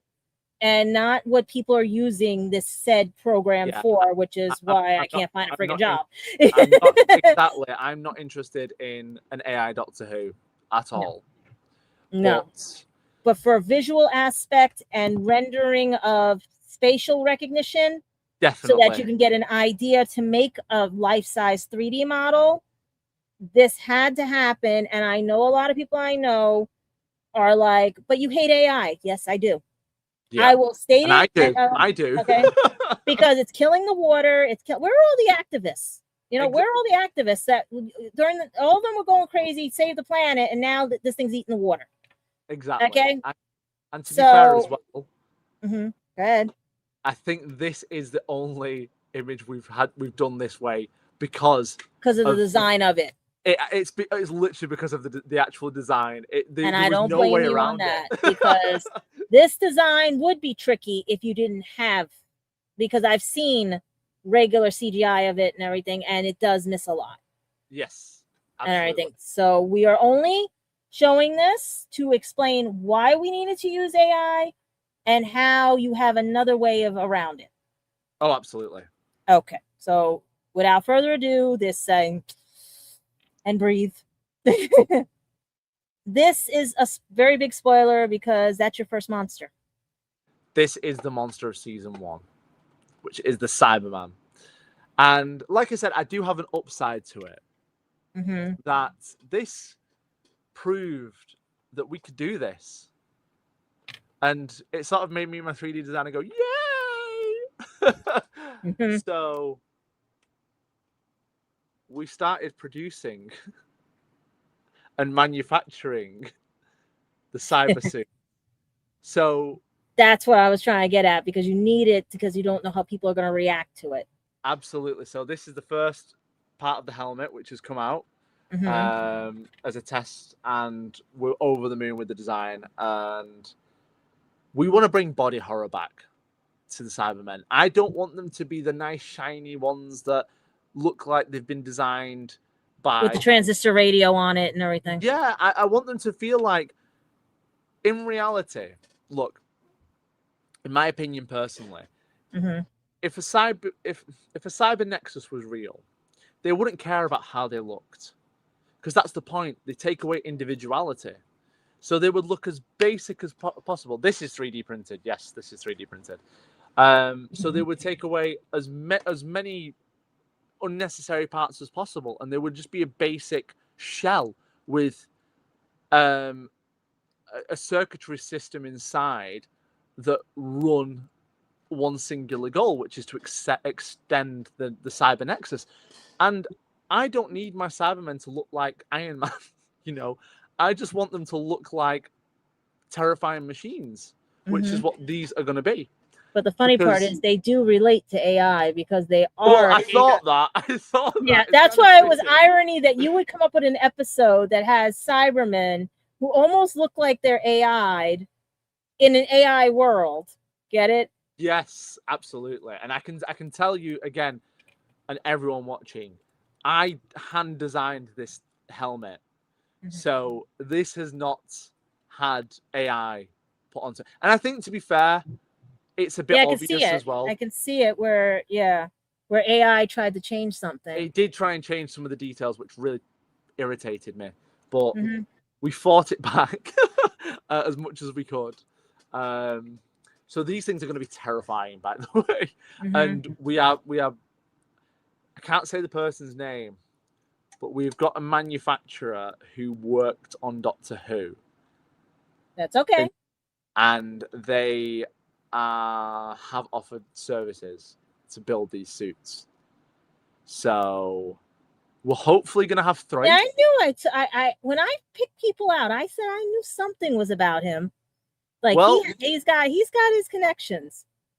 Fingers crossed it worked. Look, I'll be completely honest. People have been very gracious in giving me the time and actually messaging me, which I never thought I would get in a million years. I'm just waiting for Russell T. Davis to give me a message. Who knows? I mean, who knows? Like, I'm telling everybody out there, share this. Get me subscribers. Get me everything. Because the more you guys subscribe to the channel and everything, the more this will go out there and we can promote more. And like I said, I'm bringing you back with actors. Definitely. Even for stupid stuff, I'm bringing you back because, you know. I would like to say that you have been absolutely. I mean, we're not done yet. We've still got 20 minutes left. I know. We're killing. See, this is the thing about me. I like about you. Yeah. You're gonna if they're giving me something for free, you're gonna kill it because it's like we're gonna use it up because it's not right because you want this out there. This is what we're doing with Doctor Who. So we're making Doctor Who. I've said this to everyone we've cast so far. We want to turn $10 into $1,000. We will make every penny stretch to an inch of its life. And this is one of the reasons why we're bringing Whovians into this, because we need. Now, are you accepting donations, or this is all out of your pocket? No donations whatsoever. The moment we've had a lot of people offer. I've had someone in particular offer a large sum of money. But I'll be completely honest. My whole reasoning for doing this is to prove that you do not need a big budget to produce Doctor Who. You have to have an imagination. And I briefly shared an early version with Gadget of the title sequence, I think. You showed only like a little bit. You didn't show the full one yet. All shot in camera.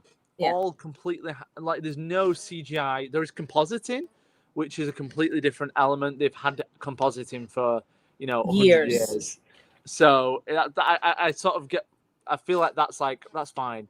But there's something beautiful with this mirroring the very first series of Doctor Who, of it being all practical, miniatures, shot in camera, basically old school guerrilla filmmaking, and this is what people don't realize with Doctor Who. Like, you can invest.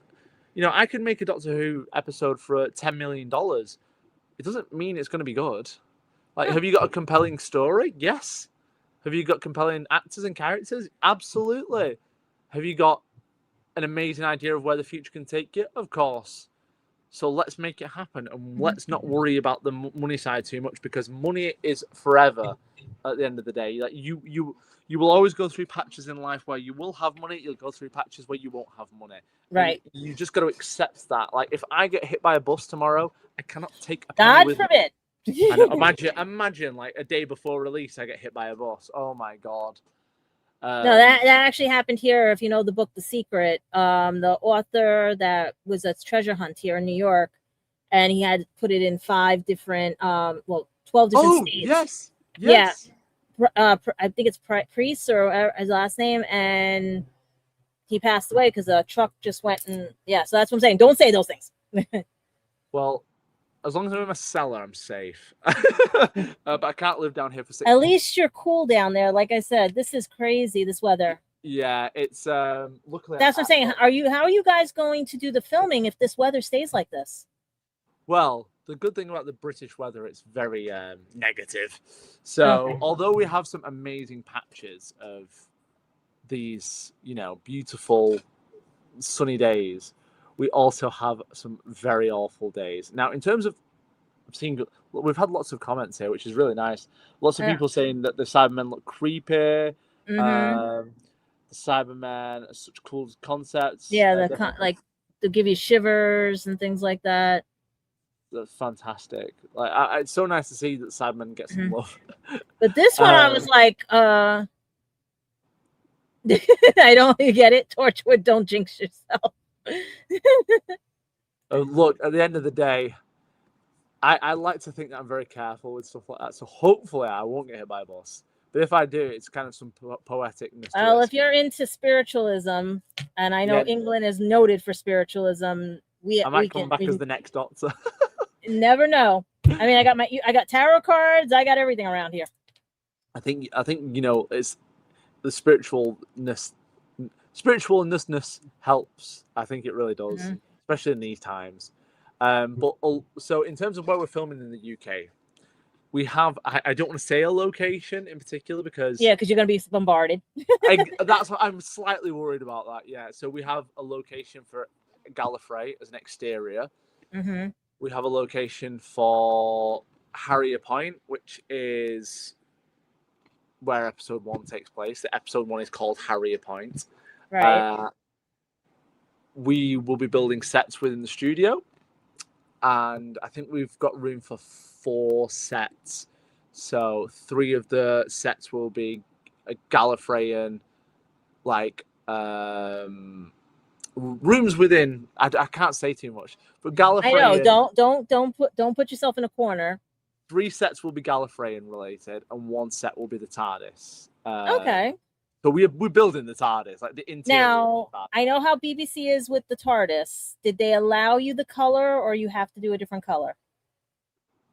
What do you mean? I know they copyrighted the color, and for the actual exterior. Yeah, or are you just doing the inside? Just doing the inside, and the outside will be Chameleon Circuit. Okay, so that's the way around. Yeah, the BBC are very good in the sense of, like, they understand that fan projects exist. And as long as you're not financially gaining from those projects, they will not really bother you. I've heard that before. What we want is the BBC to bother us in a good way when this is done. So we have every intention, for example, of inviting the BBC and putting it on iPlayer and putting it on. Yeah. I wish we could put it on iPlayer. You never know. You never know where this is going to go. But we have every intention of the BBC being invited to the premiere to see if they want to talk further. And they may not. And if they don't, and people love what we're doing, we'll keep doing it. We'll do it in an unofficial capacity. And until the wilderness years are over, we will keep making Doctor Who. And if people want us to keep making Doctor Who afterwards, you never know. You never know. But we want to fill the void. Books. We had a song, we had books, and we had, and then we got a movie. Between you and me, the song is about to make a resurgence. That's all I'm going to say. I cannot wait. There's a lot of Doctor Who creators right now who are being asked to do the song, a modern version of the song, and it's going to be big. I know who the Doctor Who creator is who's doing it because we have like a group chat, and they've got a lot of big names on it. So we'll see. But like I said, the capabilities of where we can go with this are huge. Like the fact that we're going to be able to build like the interior of a TARDIS. And not have to worry about CGI. It's just such a relief. It's so nice, and I cannot wait to invite the actors onto the TARDIS for the first time. I will say, the TARDIS is not going to be like it is in the show, in the sense of, as cool as the 60th TARDIS onwards looks, I think it is comically too big. Like, I think some of the charm with the TARDIS is when it's slightly smaller. Like, I think Capaldi's last TARDIS is almost like the perfect size for a TARDIS. Has multiple layers. Yeah, because Shooties, I loved it, but so big. I think it's too clean. This ship is meant to be as old as the Doctor, and it's. I mean, you had steampunk David Tennant and all that. Yeah, and I'm like, Smith. What? Like, what is this? Yeah, I don't know. We've got some ideas. I like the TARDIS. I will admit that is going to be one of the last things we deal with because everyone has got so many ideas with it that we need to kind of let the ideas create themselves first. We don't want to jump to it's like the two hardest things. I can't wait to see the TARDIS. I'm so excited that Jonathon, you are a legend. Thank you so much. I really appreciate that. I really do. Please, guys, share this out. We're just keeping fingers crossed that what's playing in the background, they're not going to get mad at because he has been blocking it. Yeah. The minute you can only see half of the screen. Yeah. Someone's just commented. Haven't quite got. I haven't quite reached Shooty's series yet, but from clips I've seen, I find his TARDIS to be a little too minimal. Yeah, it's clean. Like the only thing in it that's really personable is he's got a jukebox. Yeah, that's it. That's it.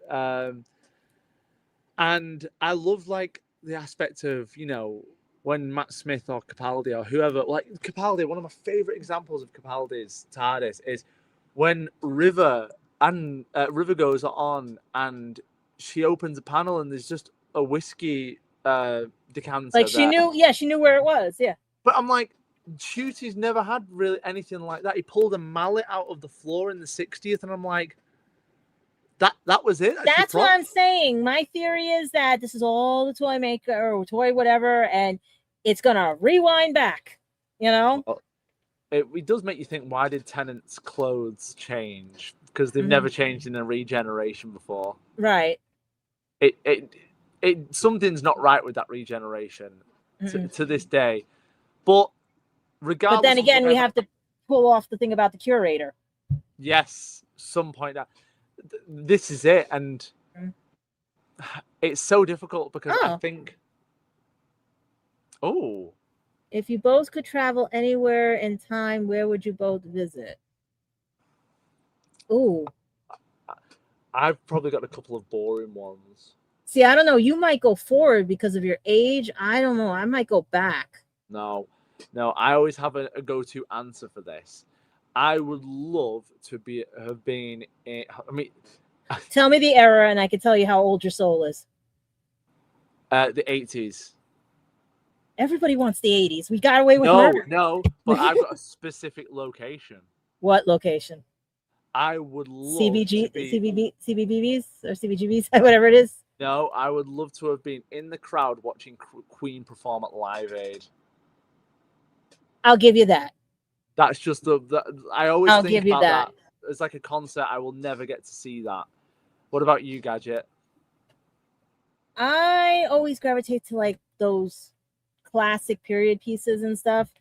Right. Okay. Yeah. So I'm like those where they had the corseted eras, but not with all the violence and the death and everything. Yeah, and not the plagues and things and, like and that. all that stuff. Not where women were too oppressed. Like a little bit after the suffragettes. A little bit after, but more like the 20s. They're like, I want to see like the Great Gatsby era. Right, because I want to see my relatives who raised me. I got raised by my great aunts and everything and stuff. They were born in the 20s and the 30s and stuff and everything. And they told me about how the 20s, 40s, everything was and everything, that it was all inventions. It was all, everything was brand new. And I always wanted to see that, how brand new. The cold water flats is another story, like the hot water and everything. But yeah, but at least to see things start, like how it, exactly, because most people tweak it as they go. They don't tell you the whole history, and to see it firsthand. Now, you talk about the 1920s and the 1930s. I will state that in the show, Gallifrey has a very Art Deco feel to it. Okay. So a lot of patterns, a lot of gold, a lot of red, and yeah. So I was trying to get the background for this to make it look. Yes. You know what I mean? But then it was like, whatever they have for me to work with, because that is a cool background and a cool title. It is, and at the end of the day, like for a first show, I mean, we've got 9 minutes left. We're doing really well. I'm trying to cram as much in as I humanly I know, can. because I don't trust StreamYard, because they say they give you 2 hours and then it cuts us off 2 right. minutes early. And I'm like, and we got a lot. Like I said, he's like, Jonathan's going to come back on for any reason, because the report and everything. Now, I can show you a tiny little spoiler on my phone. Yeah. I can't show you this on my screen. I have a funny feeling, even off the air, we'll be like late nights going like, okay, what theory you got now? What theory you got now? You ready for this? Yeah, ready. That's all you're seeing. That's all you're seeing. This one. You know what that was? I saw that. I'm waiting to see if the crowd saw it, because that is going to be cool. It's close. Now, I will say one thing that always irritated me about New Who. When Susan describes Gallifrey, right, she describes the leaves of silver and the red sunsets and things like that.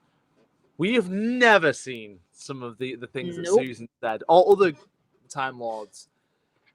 So we're going to make Gallifrey look or are the Time Lords' visions different than Cortex, than the way they see colors?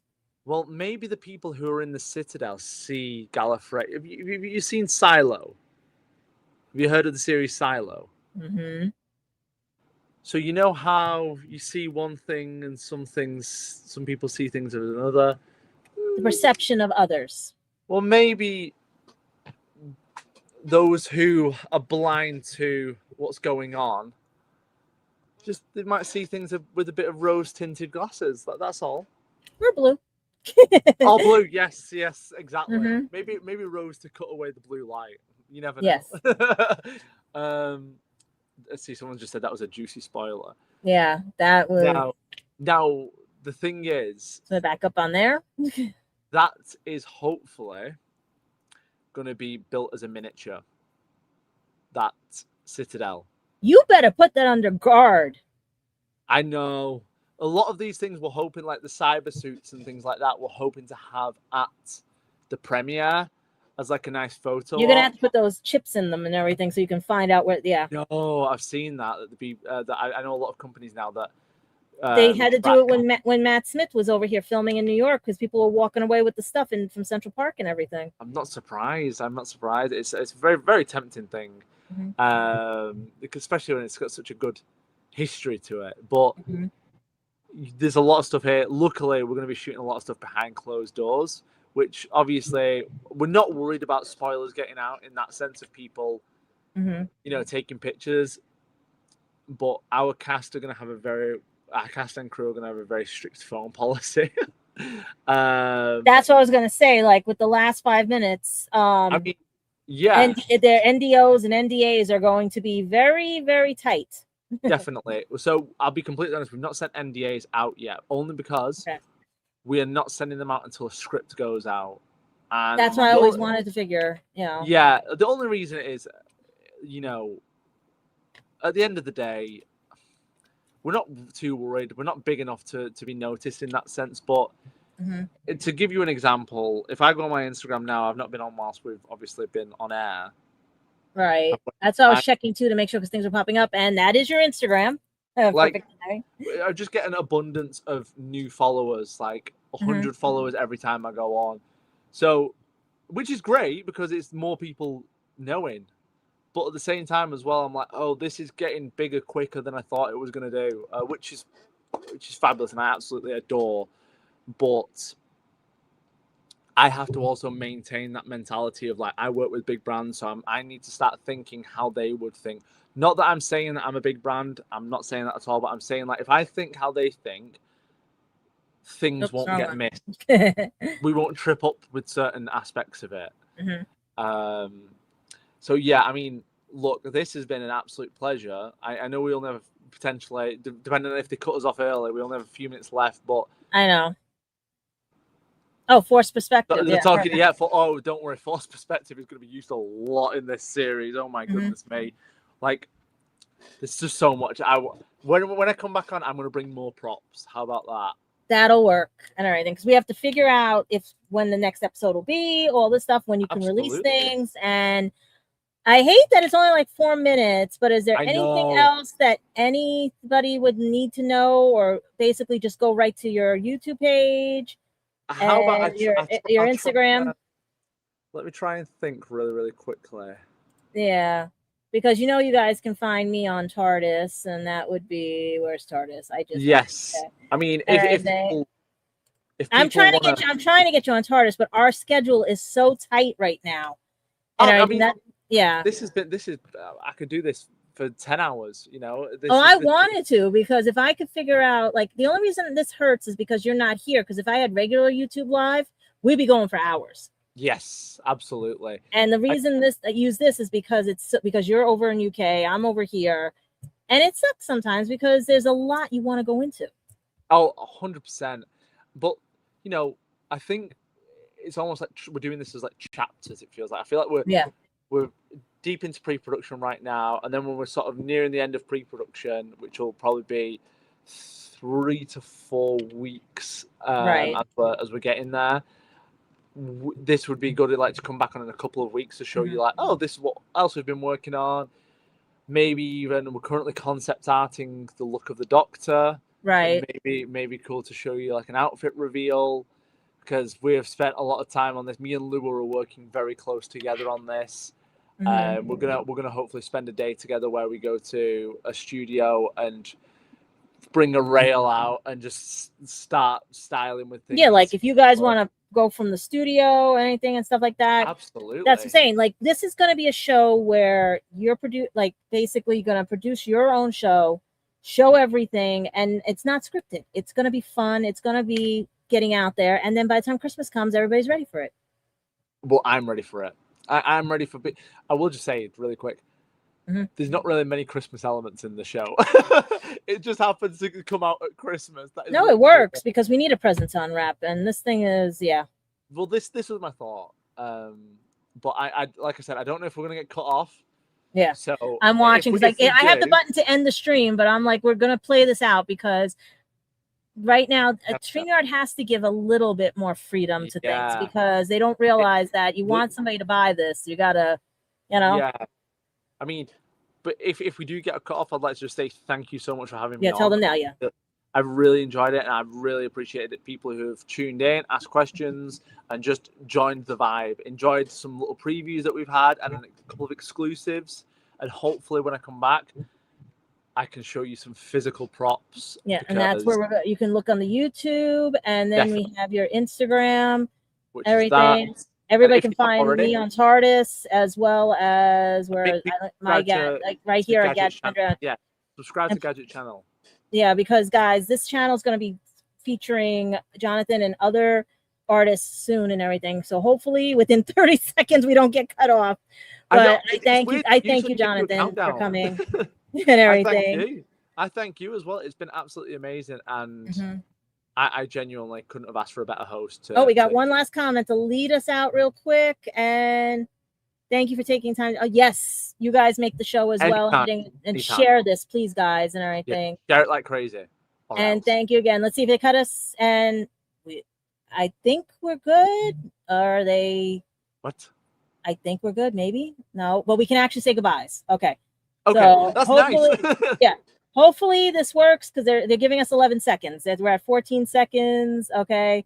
So is anybody else? Oh, what? Somebody else said thank you. No, guys, thank you. And please share this. Just keep fingers crossed they don't copyright us for what's in the background. They won't. It won't happen. And like you said, you want me to send you a link to my books and everything because we'll talk about those later because you could probably confirm half of that in there with Copley and everything and stuff. But I cannot wait to see the wardrobe. I can't wait to see everything. So guys, please share this. This was the first episode. You can see it's a crazy episode. And fingers crossed. All right. And check them out on Instagram, YouTube. And hopefully part 2 is coming soon, right? Definitely. All right. Bye, guys. Bye.